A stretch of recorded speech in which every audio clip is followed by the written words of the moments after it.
Maryland Governor Wes Moore signed off today on emergency legislation banning formal partnerships with federal immigration agencies. And we've got team coverage tonight as our Maryland Bureau Chief Brad Bell talks with one sheriff who's had an agreement with ICE for years. But we want to go first to Mackenzie Frost with our Baltimore sister station to break down the new rules here. Mackenzie?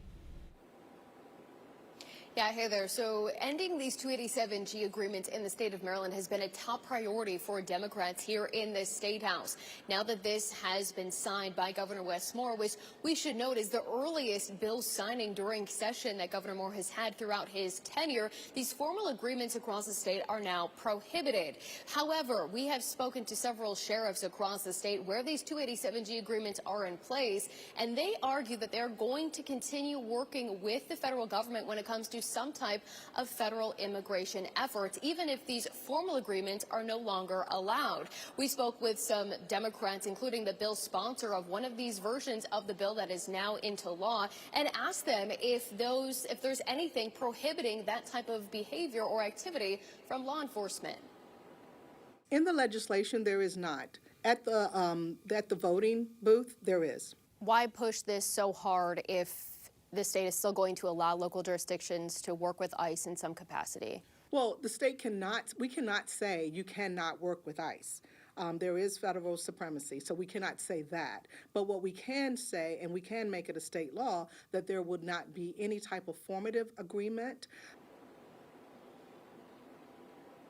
Now, after the bill signing, the governor's office sent out guidance to local law enforcement as well as correctional staff about how to move forward. And during the bill signing ceremony, the governor was clear that he believes the state of Maryland should and will continue working with federal immigration efforts, especially when it comes to repeat violent offenders who potentially could be in the country illegally.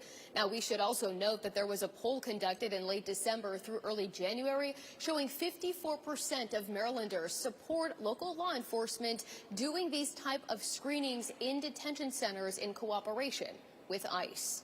Live in the State House, Mackenzie Frost, 7 News.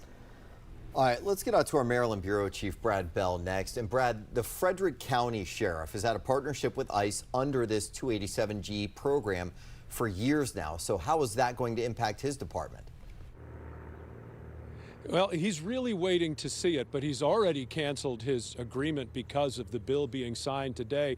Look, he says he's heard all the arguments from the governor and from the others who supported this move.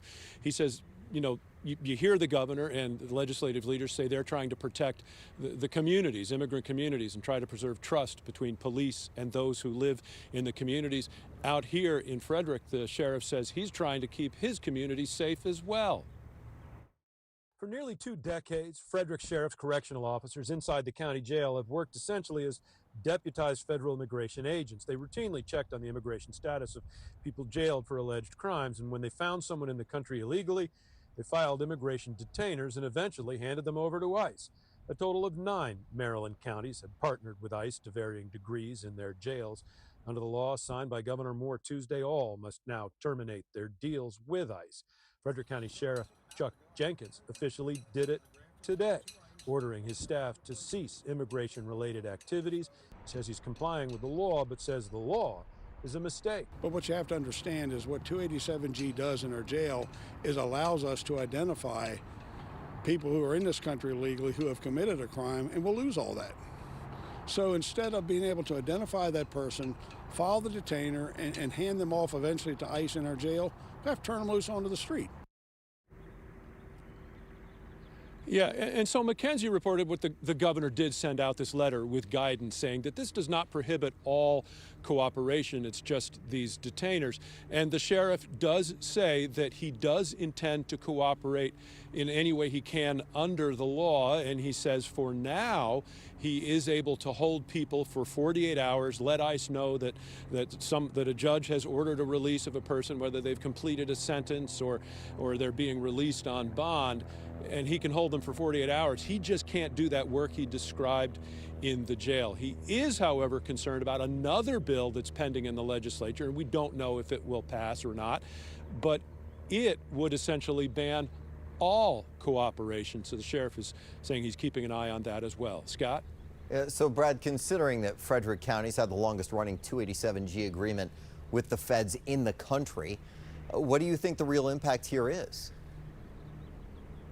Yeah, so the sheriff has this very specific number, just under 1,900 people that he says have been deported as a result of his partnership, the efforts of his people operating in the jail. What we can't know is how many of those people would have, otherwise been tagged by ICE, had a detainer put on them. But the sheriff believes and claims that it has made a big difference in the community. He says those are just under 1,900 people who were here illegally and had committed a crime or done something to get themselves arrested. So he claims it's made the community safer.